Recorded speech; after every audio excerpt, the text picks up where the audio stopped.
Hey guys, and welcome to my channel.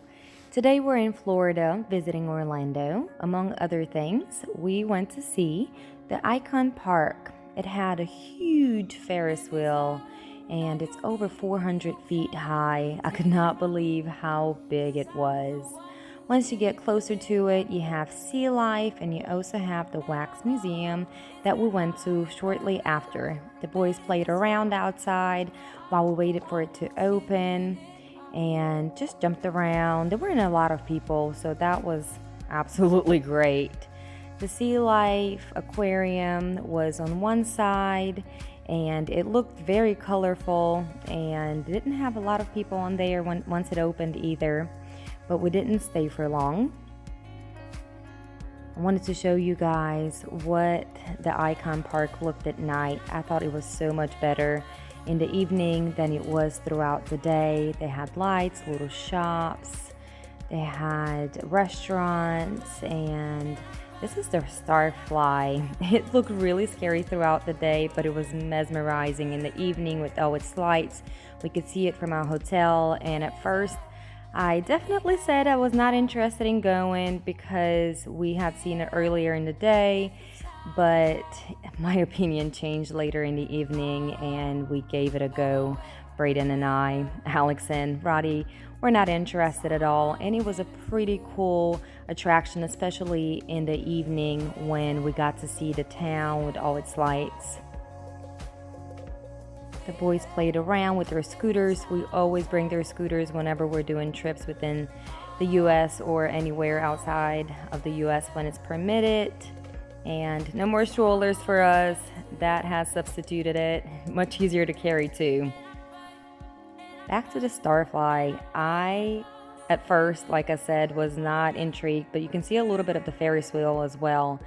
On our way to the Ferris wheel, there was an upside down house. We had went to one a couple years back when we were in Orlando. This was a different one, but very similar to the one that we went last time we were in Orlando. And it was really neat at night with all its lights.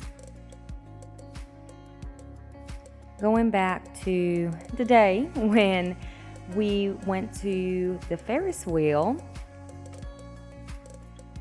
just hopped on there. It didn't look as scary as the Skyflyer, obviously. It's a cabin and it's all enclosed. Once you get in, there is an iPad to the left that has all of the different facts that you may want to learn about while you are on the ride.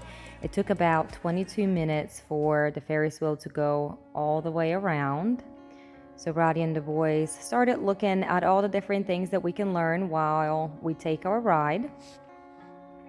There were facts the whole time we're on the ride, streaming through the speakers, or also you could look them up yourself for more details.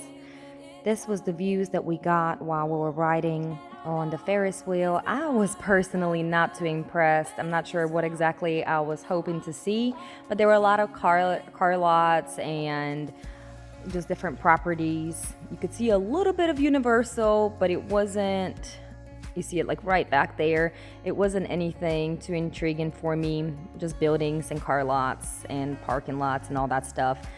But I definitely think that next time we go to Orlando, we should do the Ferris wheel in the evening, since it seemed that with the lights and everything else would be a little bit more interesting. But I'm glad that we got to observe it throughout the day, also just to see what the town looked like. Obviously very flat. This is us all the way at the top, 400 feet up in the air. It was really interesting because you can see like right down beneath you, and it was not scary at all. I thought it would be a little bit more scarier considering that we're so high up in the air, but it wasn't.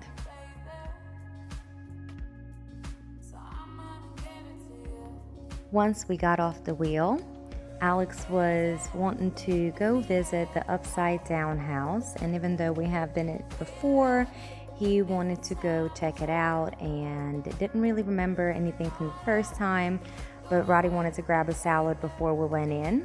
And unfortunately, while we were waiting for our food, Alex and Braden were playing right in front of us, and he slipped and fell in the little pond and was not too happy. So our lunch ended really fast. We had to pack everything to go and go back to the hotel room and change him. He was freezing, bless his heart. It was so cold that evening, and luckily Braden had an extra sweatshirt. So we had to take off his clothes and get an extra sweatshirt on. He was getting tired, had not eaten yet, but it was definitely something that we will remember. I will be posting videos of the Wax Museum and also our Universal Park videos shortly, so stay tuned for that. On the way back, we ran into a Spider-Man. Alex thought he was the real deal, so it definitely made his day better. I hope you guys have enjoyed this video. Please go ahead and like and subscribe if you haven't subscribed to my channel, and I'll see you guys next time. Bye!